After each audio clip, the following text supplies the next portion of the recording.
don't know. Are we on? Where is our We are. Let's go ahead and get our work session started, please. Get everybody here. As far as we know, everybody will be here with the exception of Sean Suggs, who is out of the country. I don't know about Dr. Kelly. He may be coming in a little later. But we need to go ahead and get started. You have an agenda in your packet on page 3. We'll follow that agenda. Dr. Wright is going to open it, and then we'll go to Dr. Gavin and the leadership team to give us the information. So, Dr. Wright? Yes. First, I want to recognize Alicia Morgan. She's in the audience today. Alicia is shadowing me. Alicia comes to us from Atlanta. She was a former legislator in Georgia for about 12 years, I believe, Alicia. And she is now the superintendent of a charter school that is a charter school for all girls. So she's here today and tomorrow, seeing what it's like to be inside the SEA for a while. So we welcome you. We've put together, you got the packet last month. And so hopefully this is giving you a chance to go over it and be ready for any questions. As you know, I don't know, are we putting the slides up there or no? All right, there you go. How about the next one? I don't have the clicker, I'd do it. You got it? All right. So that's a little different. Oh, that's the inside agenda. Okay. So here's the agenda. I want us to, in your book, if you take a look at slides 4 and 5, I kind of want you to frame your thinking around that because, as you know, it is all about our vision and our mission and where we're headed. And then on slide 5, you will see all of our goals. And you will also see, if you look very carefully when we're going through this, that all of our budgetary priorities have been aligned to our goals. So that's been something that we've been incredibly thoughtful about. When you take a look at slide 6, these were your legislative priorities from the prior year, and you placed those in a priority order when we did this on slide 6. We just gave that to you as a reference point. If you go to slide 7, you will then see what we've done is just replicated that, and this obviously is up to you as to how you want to prioritize these legislative priorities. We just gave this to you. As you see, it says draft, so that means it's we're fully hoping that you can contribute to that or keep it the same, whatever is your pleasure. Then what we gave you on slide 8 and 9 are the additional monies that we are requesting in particular areas. And so you'll see, for example, we're asking for an additional $6 million in early childhood. We've also attached the goal, you can see, to that. So any of the monies that you see, we've identified the goals that are applicable to those buckets. And I'm not going to take the time to read that because you've read it over this past month. And we'll open for questions as we come along to that. Page 9 is the same. Additional funds that are requested and the goals that they are applicable to. So I'm going to pause there because if you don't have any questions, I'm going to turn this over to Dr. Gavin, who is going to walk us through the rest of the budget. Dr. Gavin, okay. You're on. All right. So MDE has basically 5 different budgets. We have our general ed, which we get the majority of our money from as far as state dollars. And we also have CTE dollars. Then we have deaf and the blind schools, and of course our MAP as well as Chickasaw. Now in today's session, we don't have the calculation yet for MAP. So as in past years, you'll have that information to vote upon in the July board meeting. So the EA is still working on that calculation. So for purposes of this budget presentation, what you will see on slide 12, when we get to MAP, that is full funding for FY19. Because we don't have the calculation for FY20 yet. We will have that for the July board meeting.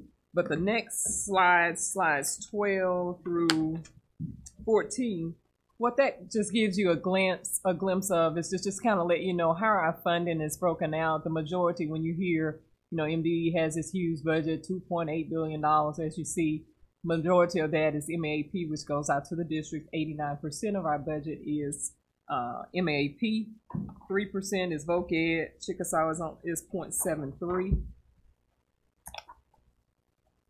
School for the Blind, we're asking for 10.8, and that's only 0.3 of our budget. And then when you get down to general ed, in general ed, that's where you have all of our direct support to the school districts, as well as all the flow-through items, the legislature's projects, all the flow-through items, as well as school performance. All of that money is in general ed.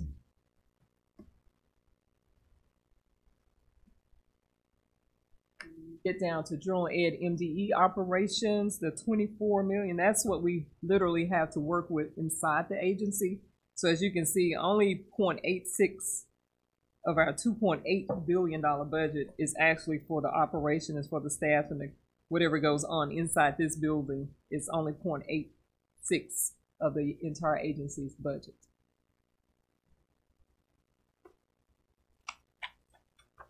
On slide 15, what you see there is the first column represents what our request is. And keep in mind, as we go through the different areas, keep in mind that in FY17, our budget was cut 22%. I'm sorry, FY18, our budget was cut 22%. And in the upcoming year, which starts July 1st, our budget was cut another 9%. So a lot of what you will see, even if you see increases in the budget, and you will see, increases. First of all, this is our acts to the legislature, of course. This is what we're saying as an agency we need to fully function at this agency. And a lot of the increase is really getting us back to funding levels when FY17. So we were cut 22% in 18. So a lot of the numbers, get us back to close around FY17 or somewhere in between 17 and 18. Sure. But this is being presented to the legislature, this packet itself. Oh, not yet, because what we're doing with you is this is what we're proposing. And so you have the ability to say, I think we ought to include more money. I think it should be less money. I mean, that's up to you as to what you. And they don't see this level It's of more detail style than either. substance is the question I have, more style than substance. So I hear what you're saying. I know about the cuts. It'd be good to see like a line chart here that shows what it was. Appropriated cuts, just because it's, in this tabular form here, it's not as, apparent, but showing, the last 5 years that we, even, I don't know how comparative you could do against other agencies. Compared to other agencies. Yes. So a line graph that's easy to understand, that shows this is what you gave us, this is what you cut us. We're just trying to get back to where you were a couple of years ago. We're not asking for an 8.79% increase. We're trying to get back to where we were a couple of years ago. Again, they don't get this level of detail in their package that we sent across to them August the 1st. It's due to the legislatures. Our request is due to them August the 1st, and they have a template of what they want to see, but we can certainly provide that information for the public and for in your July package. Guess I'm thinking about your elbow presentation. That's gonna exactly say, where I during was the elbow going. That's presentation, exactly where yeah. I was going, Jason, is that we make During sure the that session. right before it's the fall when we have the elbow presentation, that would be a perfect document to bring out at that time. That's a great idea.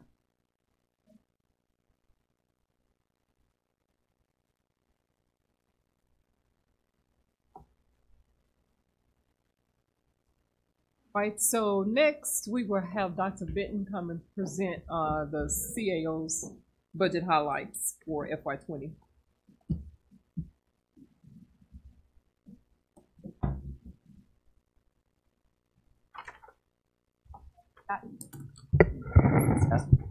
Okay. Thank you, Dr. Gavin, Dr. Wright, and Ms. Altman, and members of the board for giving us this opportunity to give you an overview of the academic areas. In terms of early childhood education, you see a proposed budget of $10 million. What this would provide is an increase of $6 million from our current funding. This would allow us to add approximately 3,000 additional 4-year-olds to our current 2,000 that are funded through the Early Learning Collaborative Act. We all know, and you've seen the research presented over and over and over, that there is a significant return on investment, as Mr. Franklin reminded us a few minutes ago, for investing in early childhood. And we want to continue and expand upon the opportunities that we've had thus far. This will allow us to fund one additional PIN in the Office of Early Childhood Education to work alongside Dr. Dent and her team. One thing I would make a comment on, and that's under bullet number 1. You may or may not have realized this, that when we got that $2.5 million increase last year, that was a one-time only money. That came from the Office of the Attorney General, and that was settlement. That was it. It was a settlement. And so they took that money and put that money here, but that was one time only. So we need to make sure that that money continues plus some. So if we don't get that money, then that's going to be a significant hit for us, because right now we are funding our collaboratives at 6.5. So keep that in mind. If they don't find that, we'll have to back up a little bit. Thank you for that, Dr. Wright, because we would not be able to sustain the grants that we give. So that would have a negative consequence. So thank you, Dr. Wright. In terms of our our literacy, we are asking for an increase to our current $15 million appropriation of $1.2 million. That would allow us to continue to expand the number of literacy coaches. Currently, we have 82 coaches serving 179 schools, and there are over 400 elementary schools, and I think those not served would love to have a coach. Matter of fact, I know they would. Tomorrow you'll find out more about our wonderful outcomes that we've achieved thanks to the good work of our literacy coaches.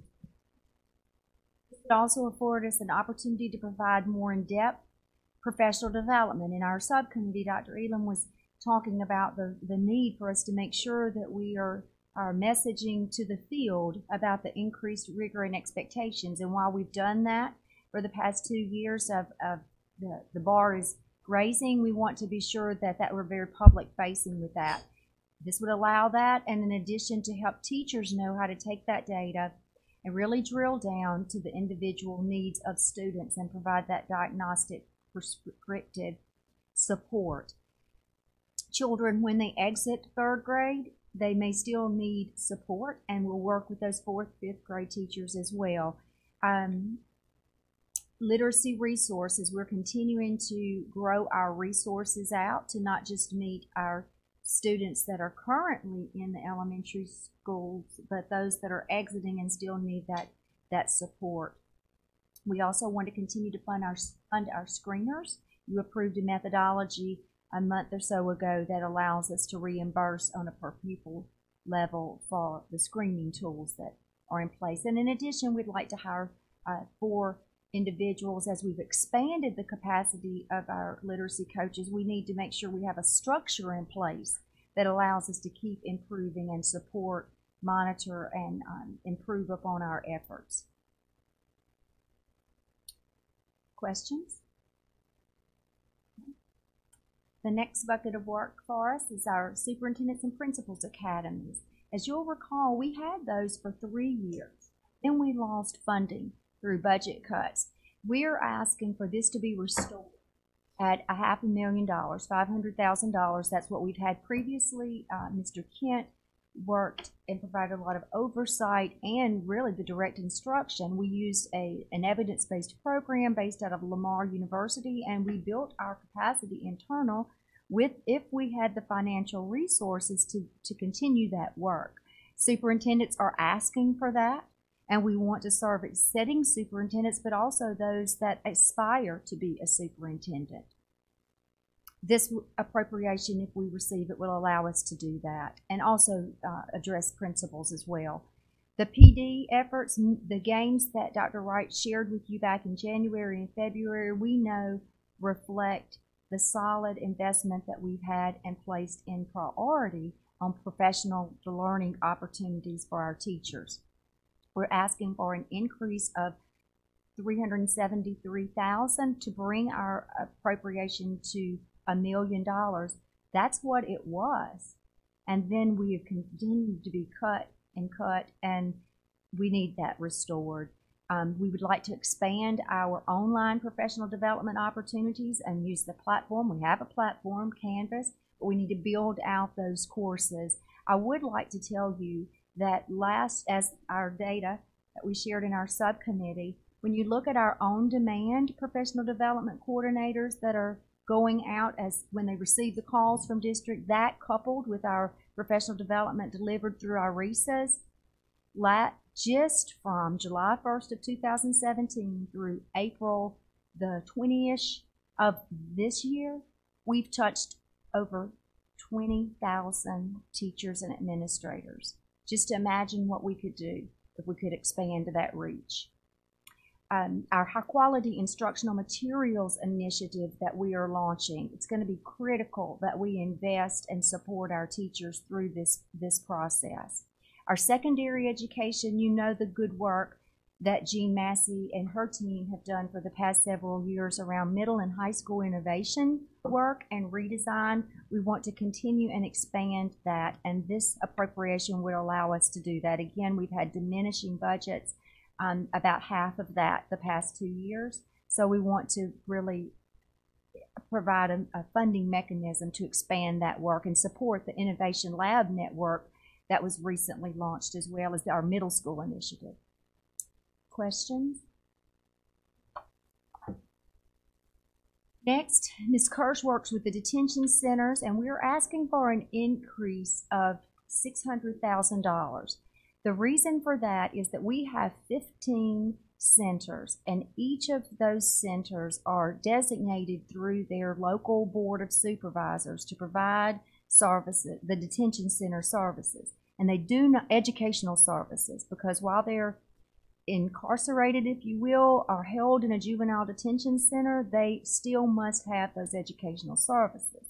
But there aren't funds that go with that. This would allow $100,000 to be distributed to each of those facilities to pay for a general education teacher, to help support the staffing of a special education teacher and case manager. Currently, that is absorbed and billed out to local districts, and this would just ease some of that and support provide support in distributing those services to the schools.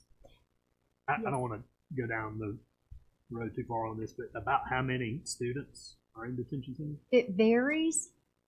I wish I could tell you a hard number. It is so volatile, if you will. It varies depending on the time of the year and the location, and this was something I've learned in the process. Let's suppose, Rankin County has a facility that the children there aren't from Rankin County. Some of them may be, but they may come from South Mississippi, North Mississippi. It just depends on the judicial system and where they've assigned them. So I can't give you a hard number. I could give you an estimate at a certain point in month, and I can get that for you, Dr. Dean.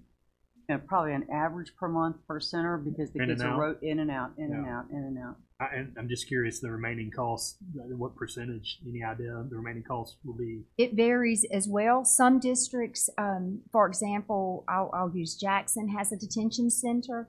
They get students from other places, but because the majority are theirs, they don't bill back out, because it's such a small number, like maybe 1% that might come from somewhere else. The same is true in DeSoto County, but it varies. Sometimes what's billed out to districts also depends on how many districts feed into that center. Ms. Kirsch has spent, and Ms. Nestor, great in student financial services, have spent hours with the entities to try to be equitable and fair with it.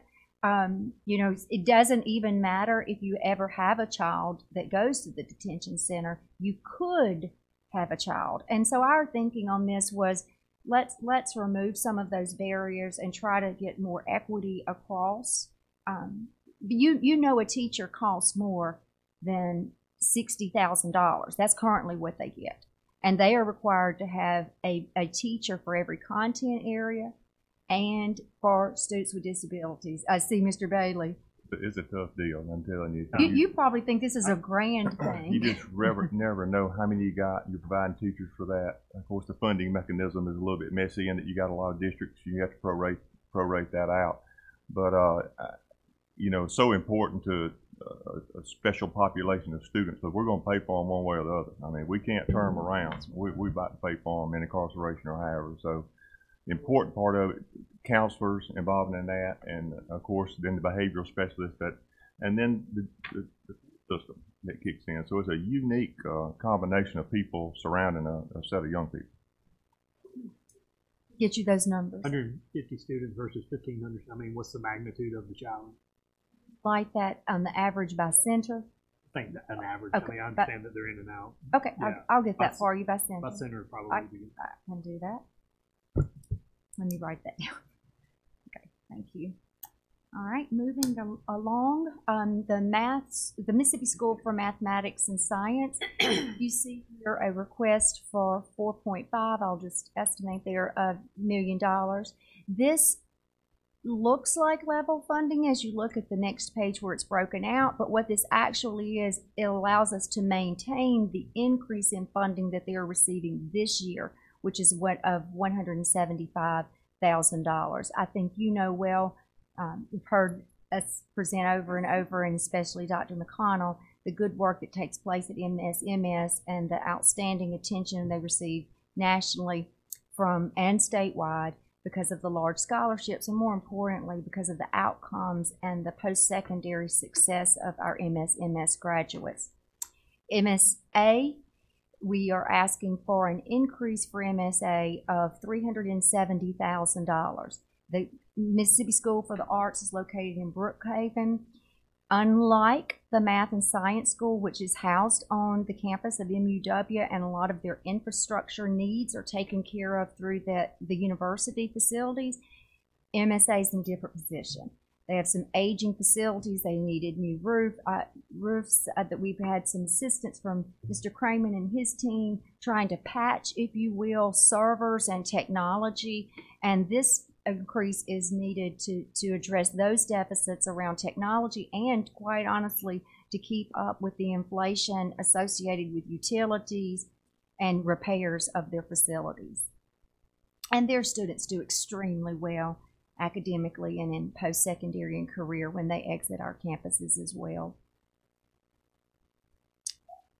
This is just a summary of what I highlighted for you. If you have particular questions around any specific area, I tried to highlight all of the details there. I'll move on to the next one of mine. Is that okay? Yes, ma'am. Okay. All right. With CTE. Oh, yes. Yes. Yes. They get cut last year. Budget, we cut almost every For 19? Yes. For the year coming up or the year we're operating? Year prior to this, the year that we are in. Operating Yes. Oh, I'm sure they did. It When did. we took the 22% hit, and then we took the 9% hit, I mean, just about everybody took a hit that's related to the department. 400,000. We're trying to restore them. Haven helping us with that building at all? City of Brookhaven. Yeah. They help as best they can, but it's our facility. They have a advisory board and volunteers that try to assist. To be honest with you, they've donated paper products, art materials, things to try to reduce some of the costs that MSA has experienced with the budget reduction, and we're just trying to get them back. But if you're asking if they provide a financial piece, no. I understand what you're saying about the $370,000 for technology and all. That's why I was asking about the building and if we were getting any help. It's some assistance from DFA and Bureau of Buildings. They are able to help us, but they also have faced budget cuts. So they help us as much as they can. This will definitely. The money that's been put aside every year for buildings, the $20 million that's been in the budget, that has been swept every single year into MAEP. So they have had $0 almost for as long as I've been here and probably before. They take that $20 million that's designated for that every year and sweep it right into MAEP. Challenge. And in spite of, they're doing great things for children.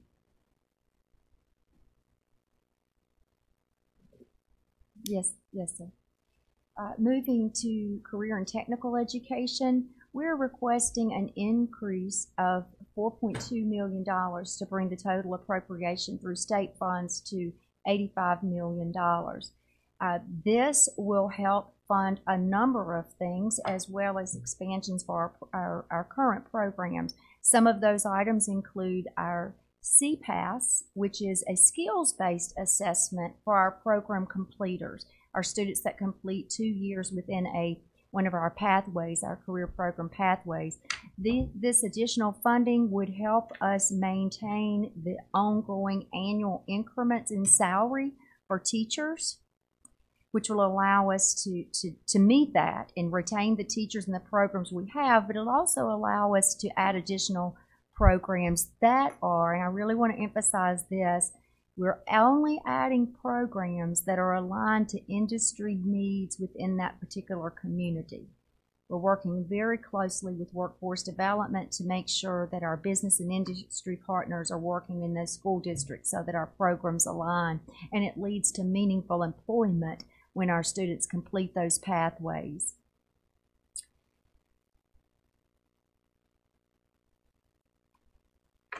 This is just a more granular look, if you will, at the various distribution line items for the distribution of the CTE funds.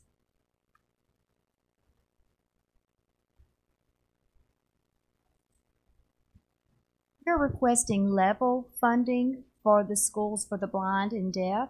And this is because we feel like with we've been good stewards of the resources that we have, and we're also looking at how to maximize efficiencies. We've made headway there this year with our streamlining of some of our services, such as our screening facilities. We had 2 separate operation sites for screening low vision and hearing, and we've consolidated those into one. So you're maintaining equipment at one site versus 2. So we feel really good about those type things, and we believe that we'll be able to we'll be able to maintain the same quality of programming and reach just as many students by working wisely and maximizing efficiencies.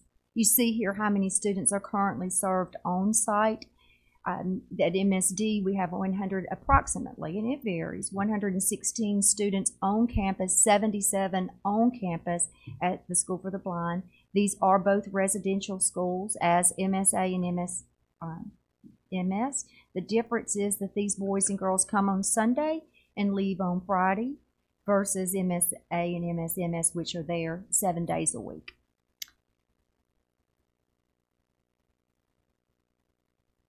This again is just a more granular look at the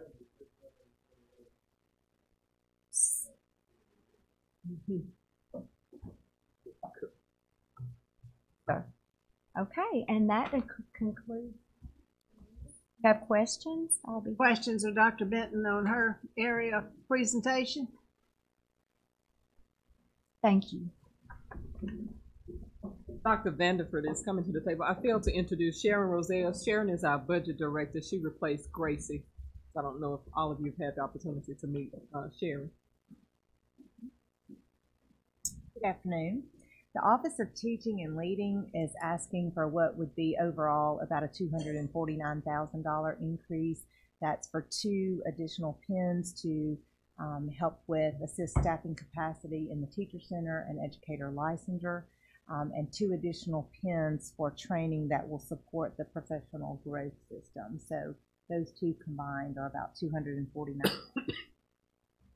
Office of Student Assessment is asking for a $2.7 million increase to fund the existing computer-based assessments that we're required to provide in accordance with both federal and state law. And that in line with the funding that we've previously had before we've had the budget cuts.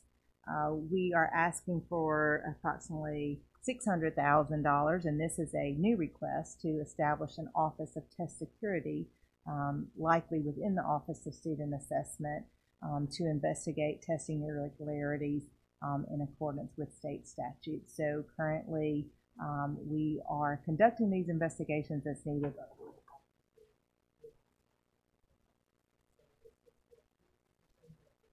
Travel for those individuals. The Office of Safe and Orderly Schools is asking for an increase of $1 million to award MCOP grants to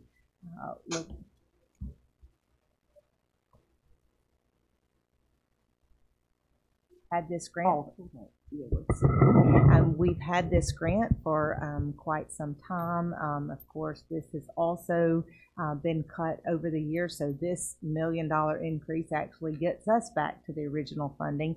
But as you can imagine, over the last couple of years, as the incidents have happened across the nation, then districts are actually applying and receiving more of these funds. Educator misconduct. Ms. Altman, may I ask a question? Yeah, go ahead.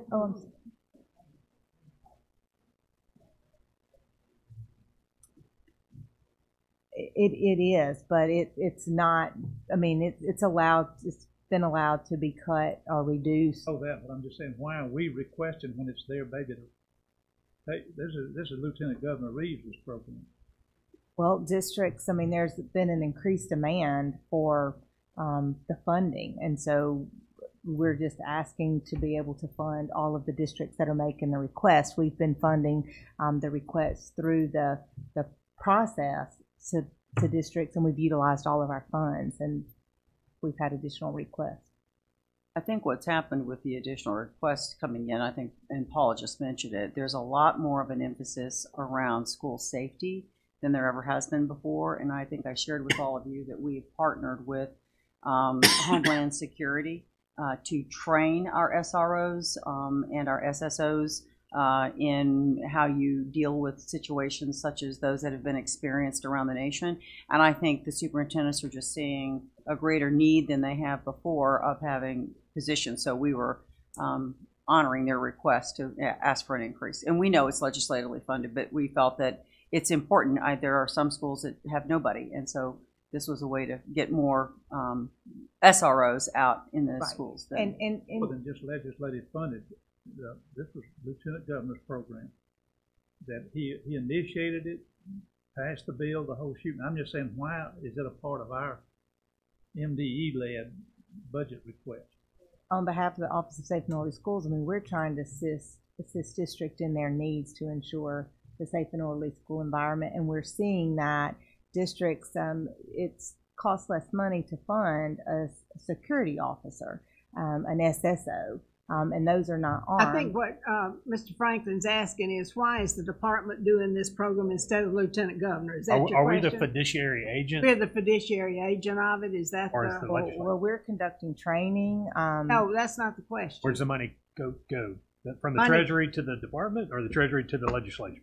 In our budget. So it's in our budget. It's in our appropriation bill, so we have to request the funding. And then it's a competitive process. Have something they want done, and I understand all that, but I'm just saying, as a general rule, they drive all that as opposed to us sitting here asking for money. Makes it look like this is an MDE initiated program, which is not. I mean, I realize I've done putting together a program that we asked for funding for that, but this is not that. This COPS program was a total development from over there, driven from over there, passed over there, etc. It's like those flow through. Now we're up to multi-millions of dollars, and we don't see a nickel, or we don't have any control over it. They simply hide it through our budget now. And I don't like those programs. It's our proposal, and that's up to the board as to whether you want to do something with it or not. We were just trying to be responsive to the districts and the superintendent. So if that's not something you want to include, that's why That's why it's a proposal. You can talk about it. If we did, Yeah, if we took it out, what would happen? Have more districts that would not have the ability for SROs. Well, it would, What I'm saying, would the lieutenant governor step up to the plate? no, it would fall flat on its face, because they don't, yeah. I mean, just to Not be answering. blunt, We need to 'cause leave it in there. they don't have, anybody- they don't have the ability to, or wherewithal to do it, I think. Dr. Dean, do you have a question? I do. Okay. Well, I have a Wait, comment. who does? Dr.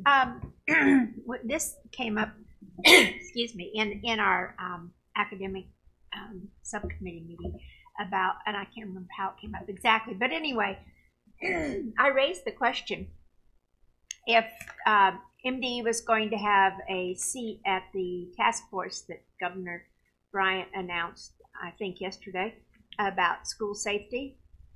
And it seems to me that that task force should take on to be a driver of some of these dollars. Driven into our budget is fine with me. I mean, I won't argue whether it needs to be in our budget or somebody. I see it in ours, so to have more control over it. But are you going to have a seat at that? Not you personally, but Paul. Yeah. But Pete, you could answer it, or Paul would answer it. Okay.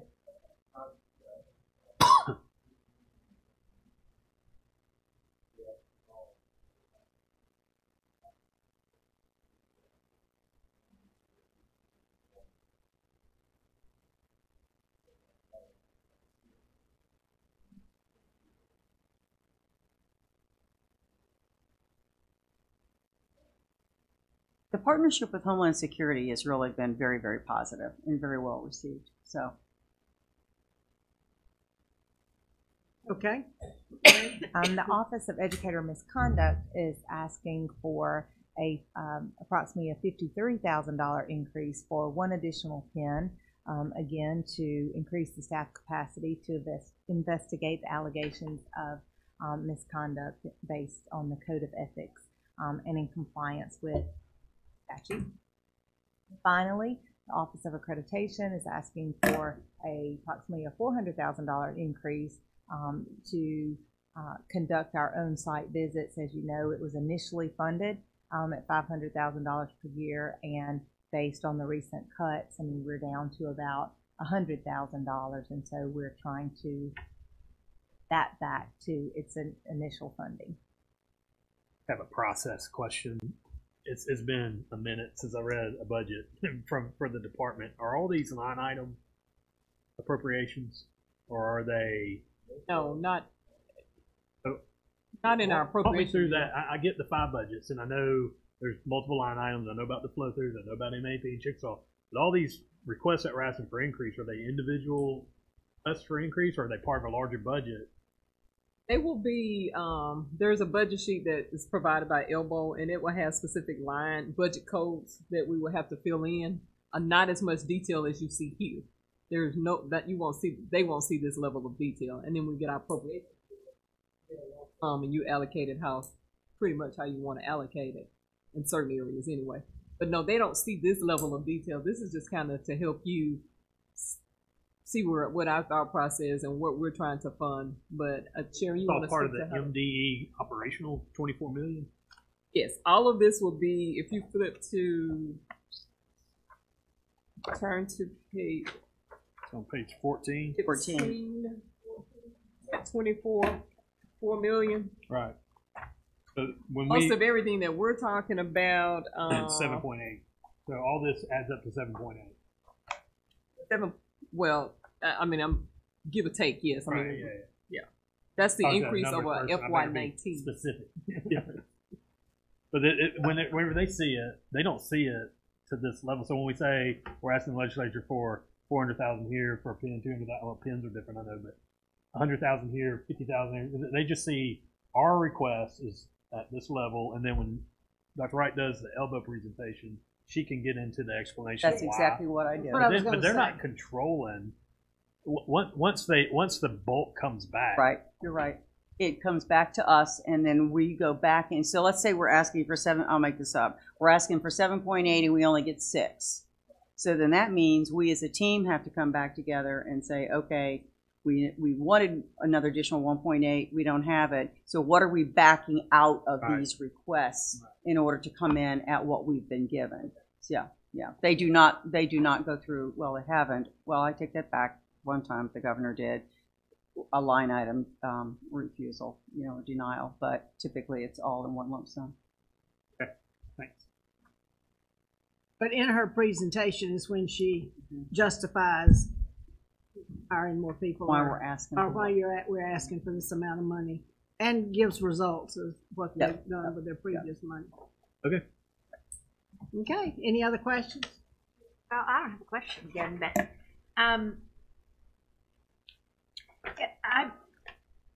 under the Office of Teaching and Leading, and then we just went through that. I don't get this degree of detail, but I just hate to see we're asking for 2 additional pins here and 2 additional pins. But why? I mean, I know why, because we've got to increase, our teaching capacity. I mean, there's no question about that, but it doesn't say that. So I'm uncomfortable with asking for pins because some of yours say that the additional funding will be used to increase, blah blah blah.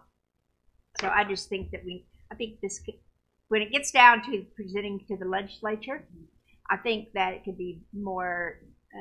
Sure. It presented at a much better light than we want 2 pins and stuff. Right, and that's blah, a reason. blah, blah. Yeah, and that's a reason we don't typically get into that level of This is for your information, like why we're doing it, so you understand where the asks are coming from. But you're right. I mean, I think they're going to have a bigger picture of what it is that we're facing at a higher level. Right.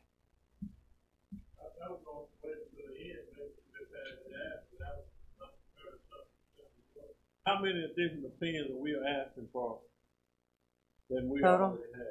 17. 17? Keep in mind, we're asking for additional 17 over where we are now, but over the last 3 years, we've been cut probably 30 pins, maybe? No more than that. The first year we were cut 35 pins. If you remember the first time when all that went down with the budget, and we lost 35 pins. The reason why I'm asking that, in my opinion, and 20 times I had to go over that, we're going to be drilled on these pins more so than any of it, I guarantee you. Have we had our team to go over there and kind of ask for these pins?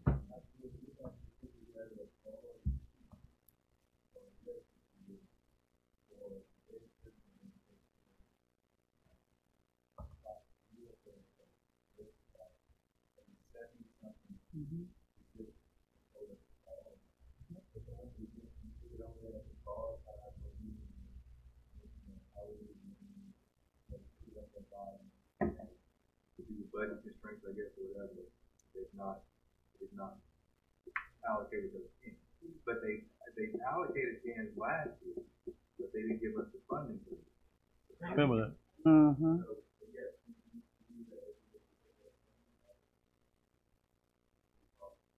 I guess what I'm asked is, what have been the feedback in the pre-talks of these pins? They want to help us because they understand a lot of what we're doing over here is reform work that they passed. So they want to help us, and then when it comes down to the end of the session and budget talks, they always say they would like to give us money. But Yeah. But even this session, there was an issue. They were for FY19 that starts in July. They were, with the budget that we have starting in July, they were going to cut us even more pins, and Dr. Ryan and Peter and myself had to go over and kind of explain the situation. Basically, they had taken all of our vacant pins and said, you don't need those, they're not filled. So we had to go over during the session and defend why we needed all of those pins. So they restored, I think, most of those pins. But no money. Yeah. Money. Oh, yeah. Oh, yeah. This with the past money. year. Yeah. With the money. This year, for what, starting in July 1. Yeah.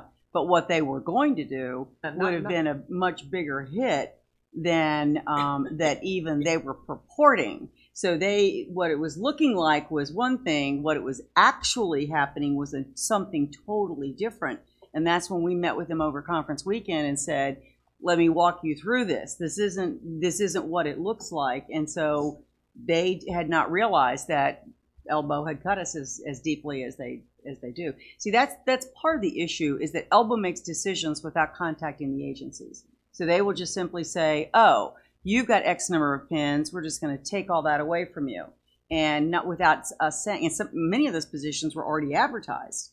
And so we said, wait a minute, you know, you got to understand where these pins, why we need these pins. And so that this year is the first year I can remember that, to Pete's point, we've gone over every single year, but had we not been there conference weekend to explain exactly why we needed the pins that they had just swiped, they would have swiped them. I don't want to prolong, but let's go back to this monitoring, the $500,000 that they set aside. And we had $100,000 this fiscal year. How did that affect us? Did that really affect the operation here in the department?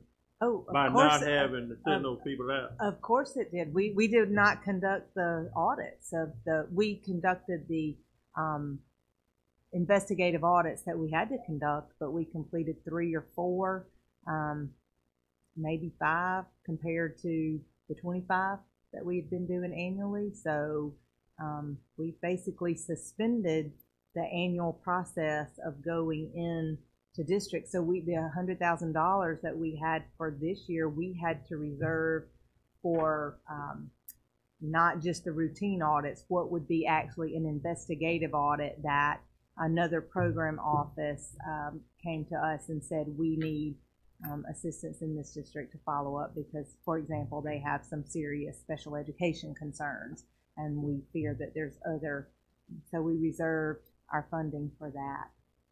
Well, it's probably a dumb question that I'm asking, but,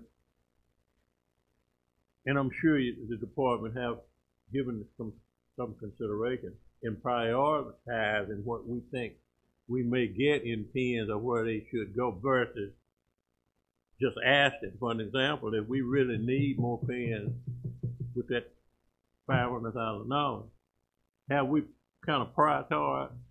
So what we've found is that we can get $500,000 will go farther with us with contract workers than $500,000 will in pins. Mm-hmm. We get far fewer bodies, and far fewer bodies to do the work. And that's the reason we asked for the lump sum and not the pins in that area. Greater flexibility too. Gives you greater flexibility. Much greater flexibility, yeah. But I think it ends up being kind of like you guys are stuck between a rock and a hard space. You know, you tell them, the legislators, all these great things that are being accomplished. You know, we've raised this graduation rate, we've raised the third grade reading level proficiency, number having met proficiency, blah, blah, blah. I mean, there's a whole bunch of things. And then you ask them for more money because it's kind of like if I were a legislature, I'd say, Jesus, you're making all these great gains and our roads are falling apart and you guys obviously aren't falling apart, so why should you get any money? So I mean, as I said, you're caught between a rock and a hard space, but somehow we got to present this that, you know, yeah, well, we are making great gains, but, you know, in 10 years, or not even that long, in 5 more years, we're going to have such a lack of teachers in the state that we are going to step back 25 years. I mean, that's probably an overstatement, but somehow we got to figure out a new sales approach to getting money. Well, Mr. Bailey and I were talking too before the meeting that the trickle-down effect of these pins and the lack thereof on the staff and the workers. I mean, we have people who some work 7 days a week sometimes straight. Well, you can't expect people to do that all the time.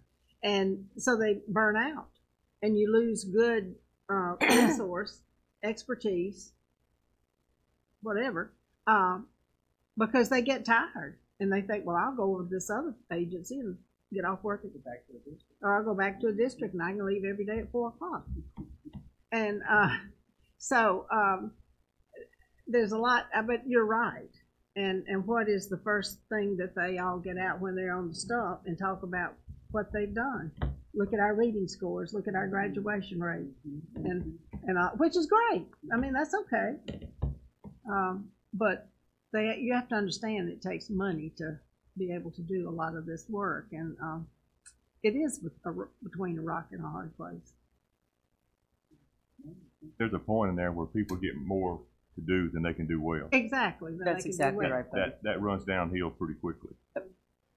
And we've got a lot of people in this agency, I can tell you, that are doing 2 jobs at one time. I mean, a lot of people, because they don't want, it was really interesting. I'll tell you a little anecdote. So we've got initiatives that we've got going on with CCSSO. And so the team sat down with everybody that was engaged in all that, and they said, well, you know, what can we back up from, you know, so that, you know, you guys aren't as stressed and you guys aren't as much on you. And at the end of the discussion, nobody wanted to give up anything because they saw the value in what they were doing. So they're willing to go out there and do all this extra work, even though they could have just backed up from some of it. They said, no, but this is important and this is important. So that's the reason we're asking for more pins, because it's other bodies that we need in here to get this work done. So your point about, you know, about that, I think we can sit down and talk about, you know, what does that look like in terms of a presentation. Talk with communications about that too.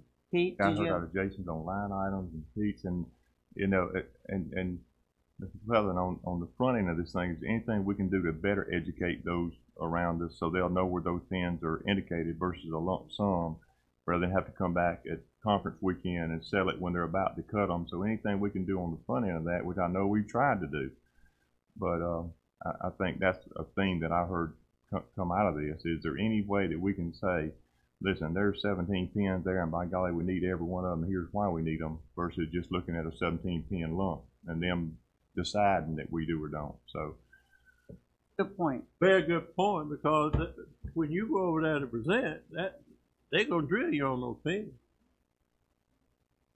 Oh no, I'm prepared for that. I'm just trying to think of a, you know, a communication strategy is what I hear you saying on the front end, right? And another thing to keep in mind as you're looking at FY19 compared to FY20 in terms of just the total ask, this coming year there's $3 million baked into our budget that it's reappropriation. So it's money that's left over from FY18 that we're carrying over into FY19. So we're in our 20 ask, we're certainly asking for that $3 million to be included in our budget, not reappropriation money as well. Let me just make sure everybody understands that. So that wasn't an additional $3 million that's sitting there. They took our $3 million that we, that's why I'm going to finish that sentence here a little bit. So they said, you got $3 million, but what they did was they took the $3 million in order to make our budget work. So we don't have $3 million in carryover money this year. And so what Felicia's saying is we have to ask for that money again to make sure that we meet our budget at because of how much we've been cut. So we don't have a $3 million carryover. They took our $3 million and said, and we're going to make part of your budget whole by using this $3 million. Rolled it into. They rolled it into our budget. Had to not spend $3 million in 18. That's right. Carried over to 19. Yep. Okay. Deployment?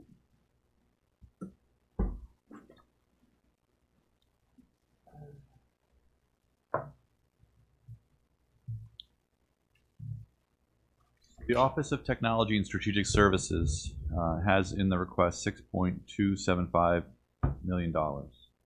The principal increase over the previous years is reflected in an effort, a perennial ask for additional funds of $2 million to update and upgrade the MSIS system, which is the backbone of our administrative data collection and reporting. Additional funds in the extra count would reflect the need to true up and bring into compliance some of the critical licenses that support the MSIS system through Oracle. The additional funds that we have include funds that flow through us to help districts with their E-rate.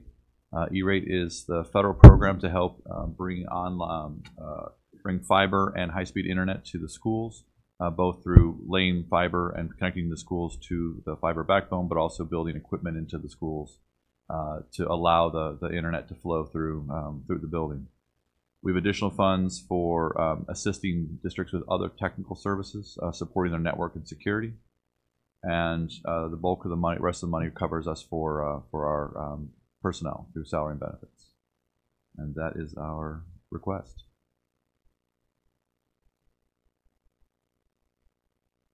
I hope I live long enough to see MSIS get to where it needs to be.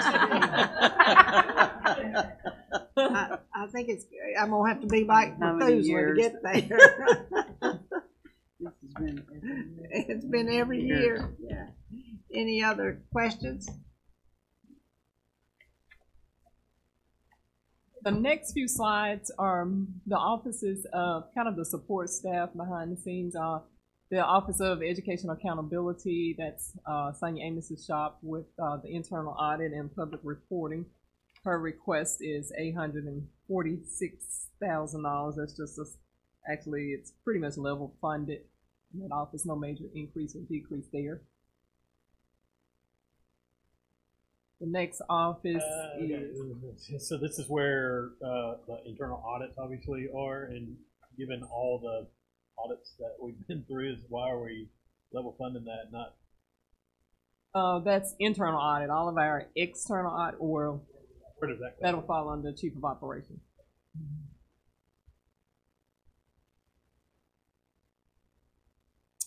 Speaking of, right on time. Under the Chief of Operations, there we have all the different areas from accounting to child nutrition, healthy schools. The increase that you will see there is to kind of cut in anticipation of more audits, as well as some additional training for staff, contracts with school financial services for our CPAs there.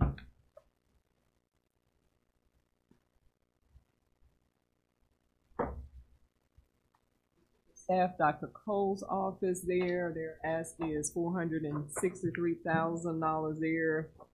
Just a couple of items of increase. We're asking to, not new pins, but to reallocate 2 positions in the human resource area to be able to provide more training as we're, turning through staff. We want to be able to training in HR. And we also need to upgrade our camera ID. Our badging system is very antiquated, so we're looking to replace that system and get a more modern badging system there.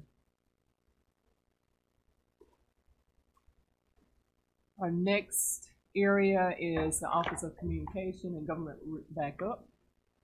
Again, I'm asking a question specifically about the audit. Oh. I mean, we obviously had to. Where did all that money shift around from? I mean, with the increased audits with CLA, I mean, where was that originally? Is there a line item in this budget to cover that? It's in here's what I'm trying to get at.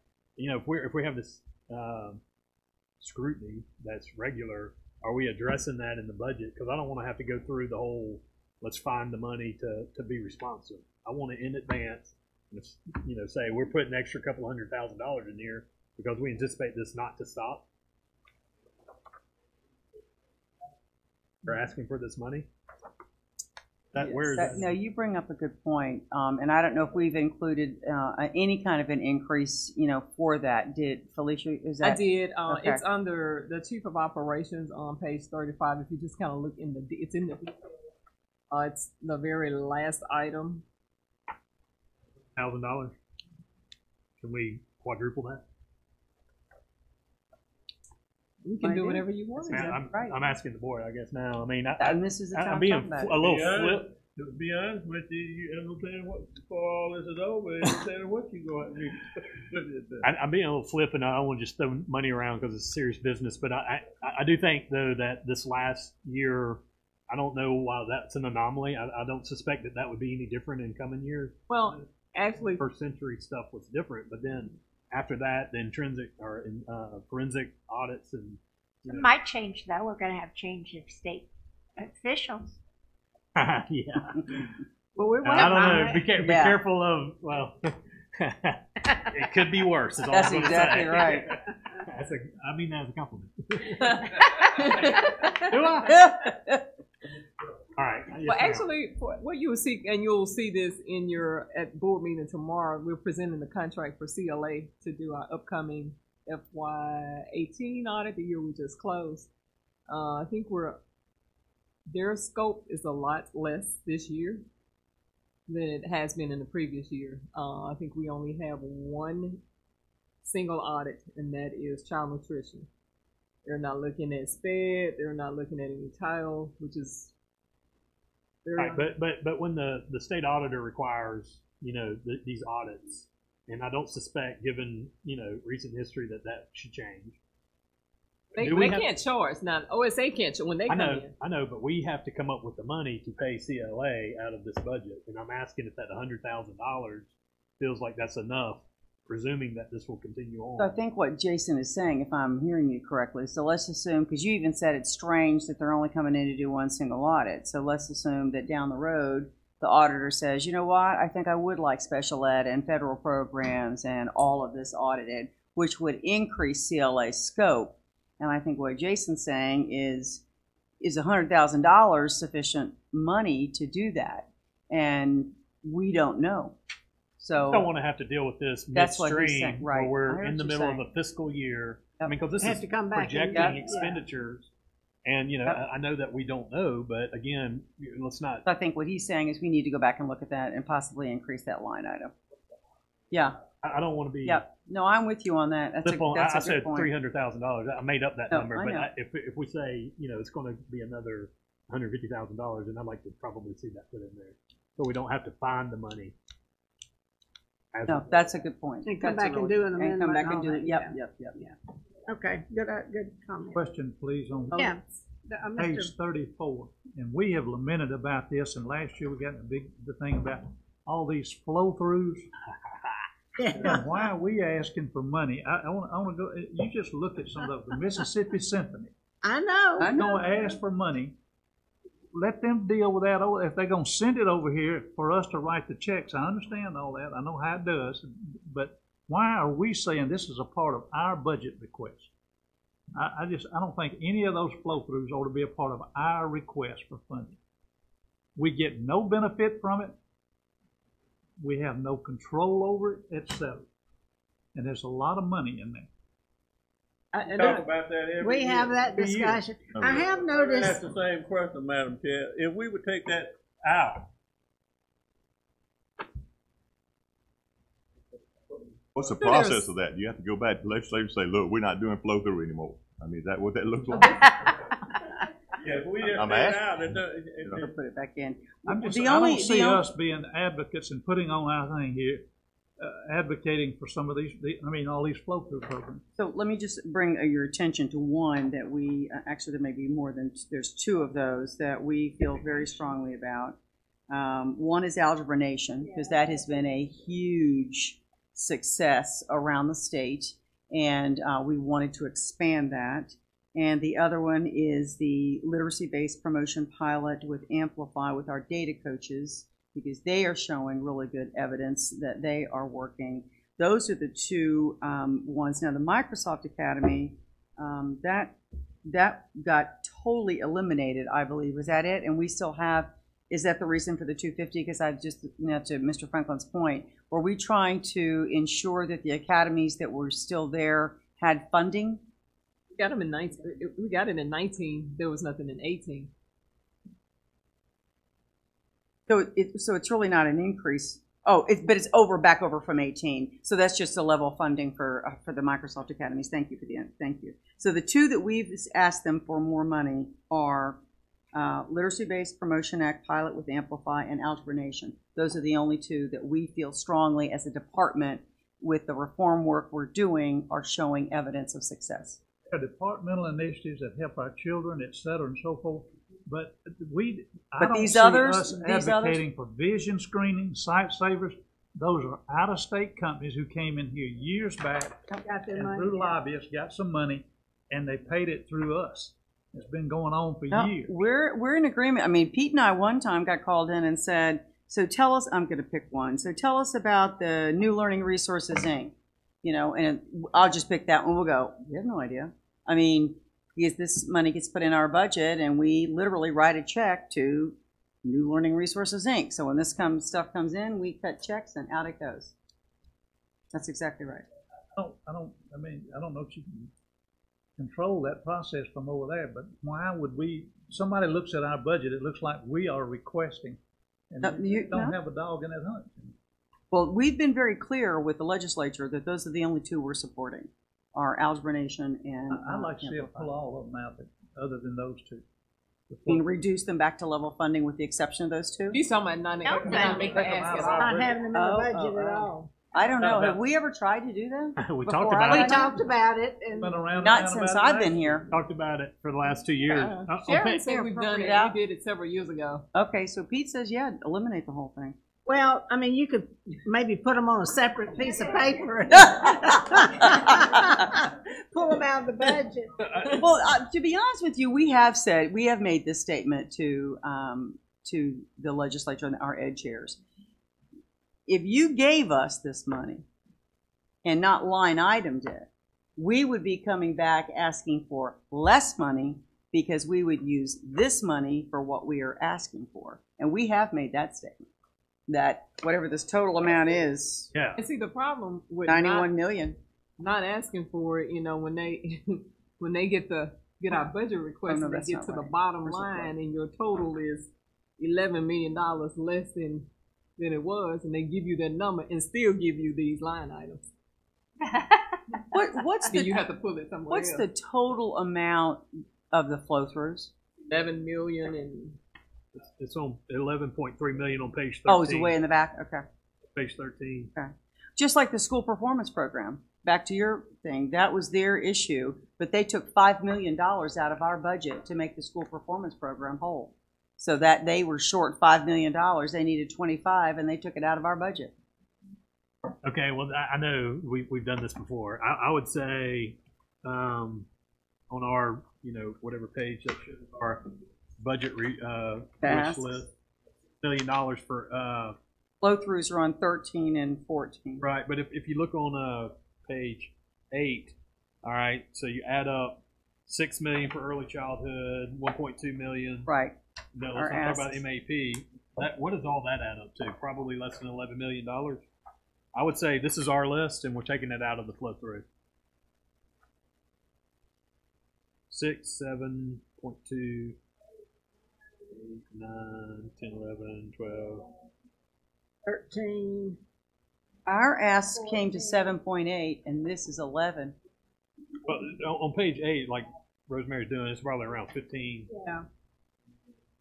Oh, I'm looking I'm just only saying, MDE's request versus Maybe the we can't programs. say all of these things, but maybe we take the top 5, not MAP, and say of the 11 million for the flow through, we're taking 6 million out of that for the increase in early childhood because that's more important to us.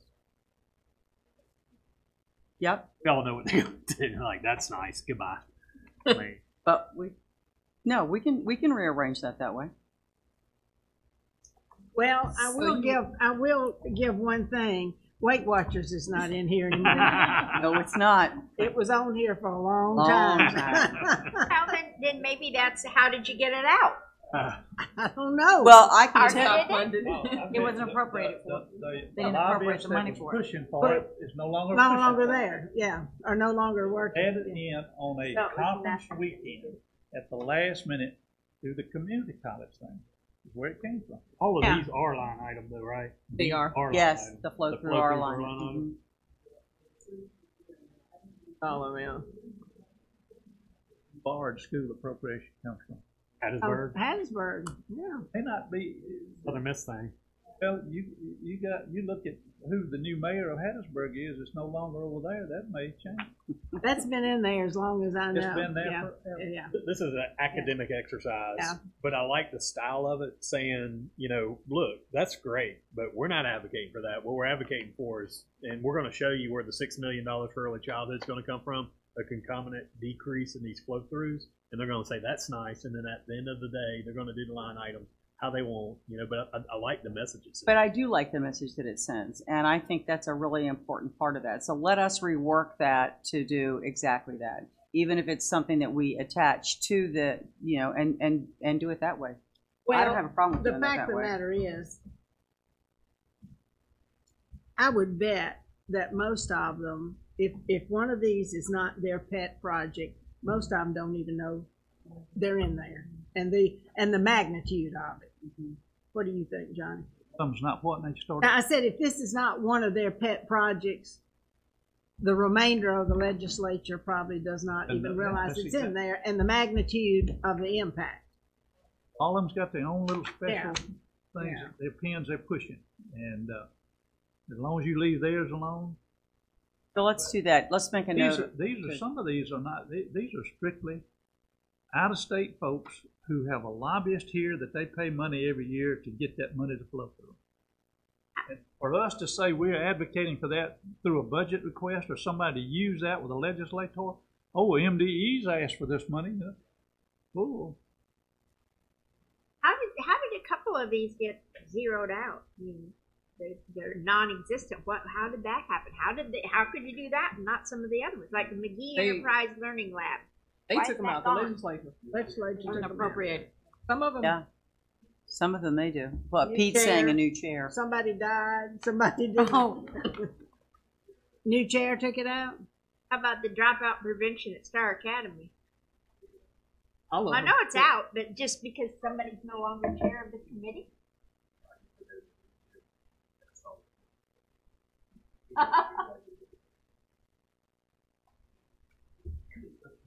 Higher ed requests. I mean, Right. Well, your principal core is in Ole Miss.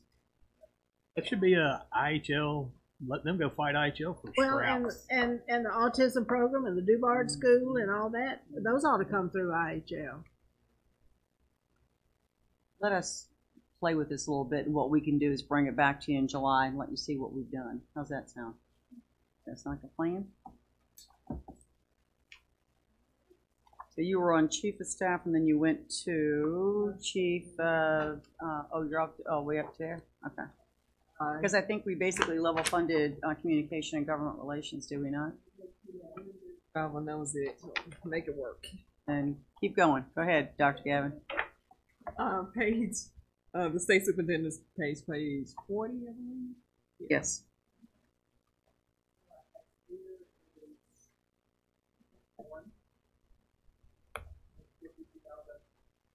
The various functions and duties that fall under the Office of State Superintendent. We're asking them to fund the Achievement School District since they did not ever fund that.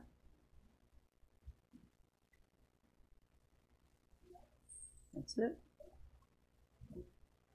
I want to make sure I get the process right. So you submit this, a large number, and I understand you're using accounting budget codes to ELBO for them to say, and the Department of Ed requests this. And out in this level of detail, we go through the process, ELBO presentations, we're in April, pass the final budget.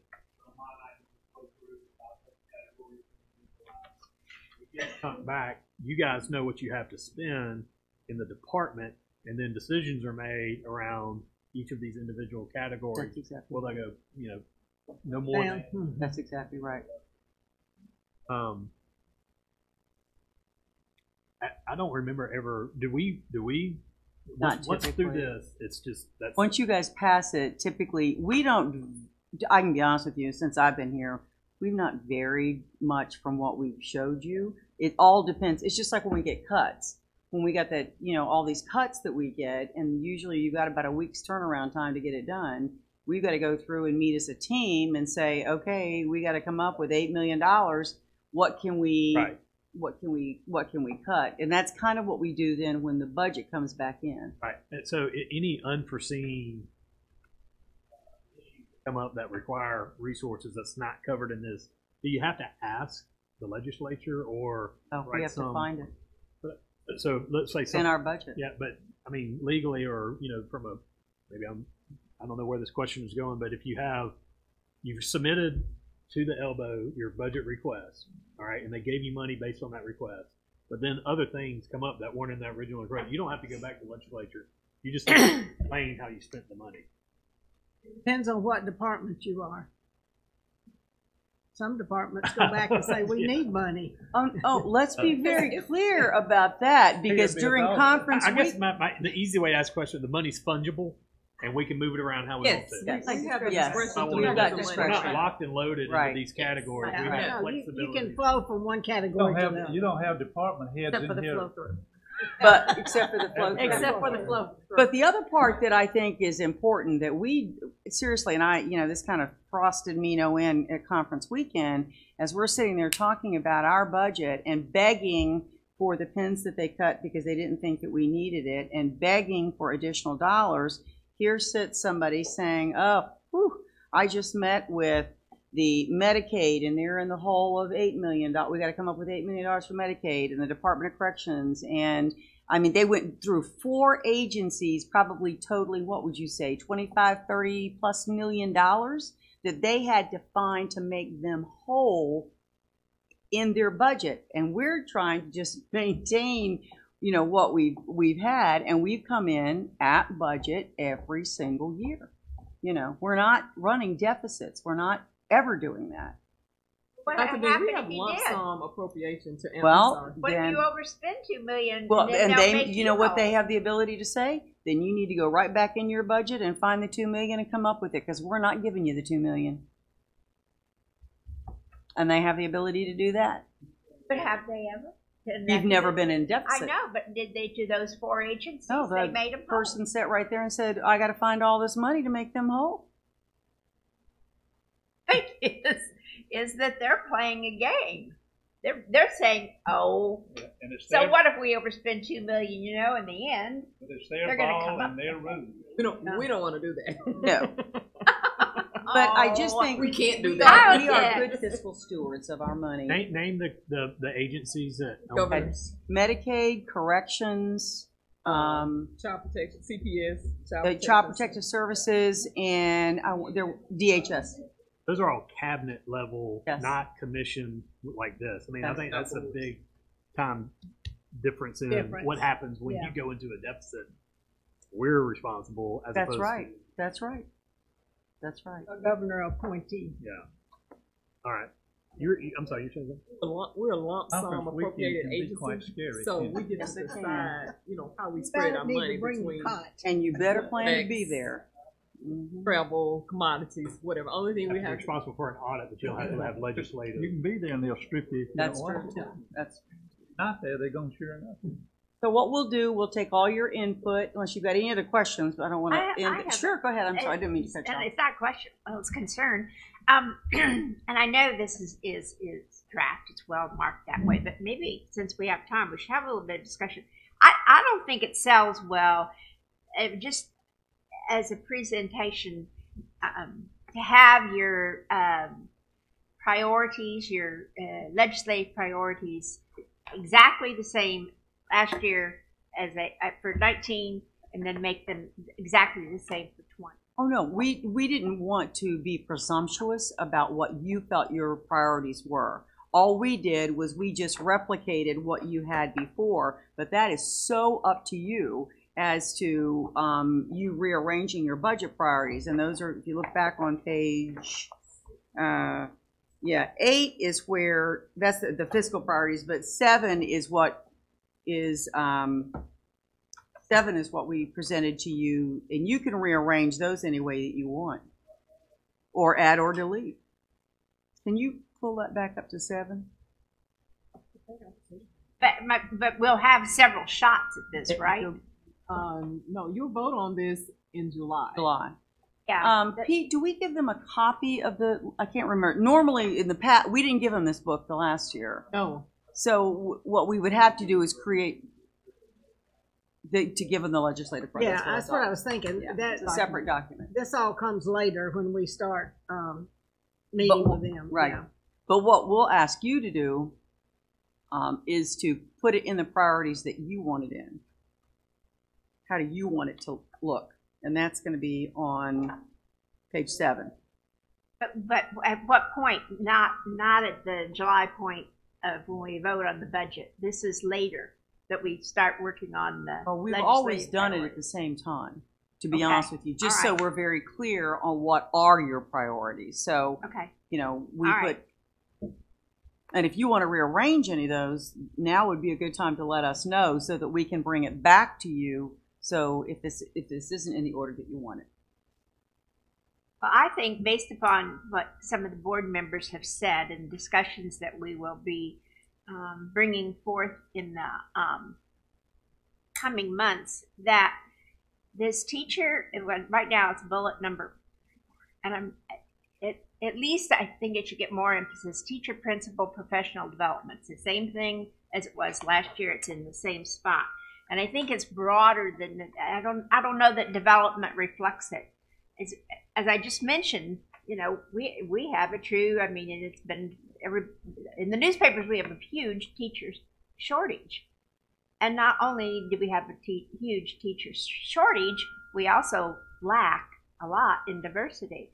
And I just think we're going to have to bring this to the forefront more than we have previously. Okay, we've got initiatives around that, so we can work on the wording on that and move it up. Is what I heard you say. Well, that's just my opinion of moving it up. The expansion of the literacy-based promotion initiative has a lot of momentum right now. I mean, it really does, and I think that momentum can be maintained without being our second priority. I mean, it has the momentum of the government's office behind it, et cetera, that it might be able to sustain being lowered a bit on our priorities. Anybody else have suggestions?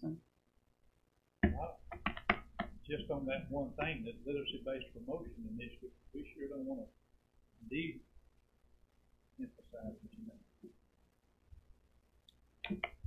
I'd put that number one. Above early childhood, Mr. Franklin? I had it Mr. too. Franklin.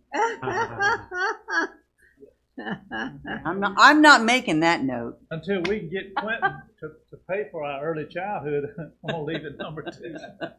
I would. We gotta get Quentin to lighten up the money loaded. You're working on that, aren't you, Quentin? You know, high school innovation. I'm not sure. That's so broad. So Okay. I wonder what if people understand or know what that is. Yep. And we've got initiatives around that too. Yeah. Okay.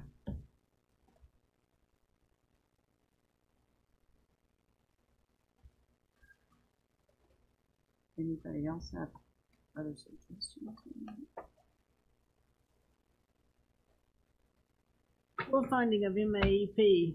I mean, until they decide what the funding is, that's like jousting at windmills. I mean, I don't know.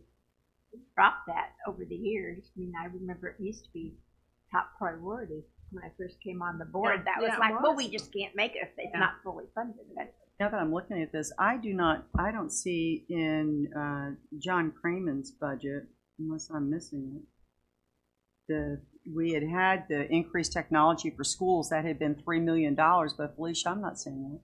Are you? The fourth bullet from the bottom? Because I don't see it in the budget. That had been every year we'd have that as a line item so that we've never gotten it, but the districts keep asking for it. But I'm looking at why, if that's out in the districts, why isn't that out of their funding? the only reason they're saying they've been cut money too. I mean, so an overall picture for you too is to realize that Mississippi is losing students. And we are one of the few states in the nation that is actually losing students over the next, I want to say, 5 years.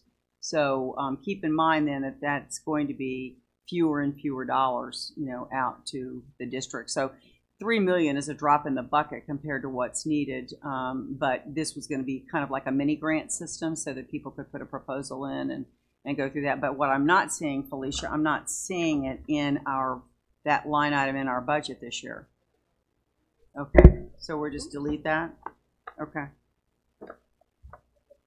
Okay, I didn't see that. That's the reason I was asking about that We're one. deleting that as a priority. This increased technology. Yeah, we don't have any money in the budget for it.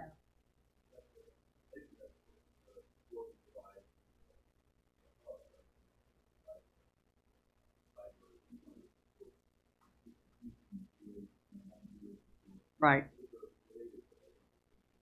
Right. That's right. That's right. That's right.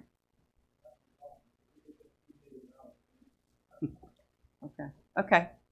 So is there anything else that you want on the priorities? Any suggestions or rewording, and we'll mess with this a little bit and bring it back to you in July. There's probably a reason, but I don't know why we couldn't put all of our special schools in one Line. line. Okay. We can do that. We can do that. Rather than having them broken out. The Take all special schools, make them all one line. Just broken out. Blind, deaf, arts, MSMS. Because they're all special state They're schools. all special schools.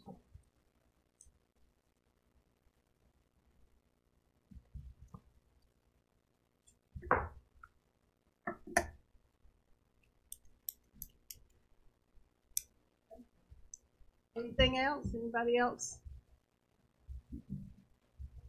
Any questions or comments? Pretty quickly. And No, thank easily. you guys for coming. We really appreciate it. And if you've got any other questions, don't hesitate to reach out, and we'll bring this back to you in July. And we'll see you tomorrow. Yeah, see you in the morning.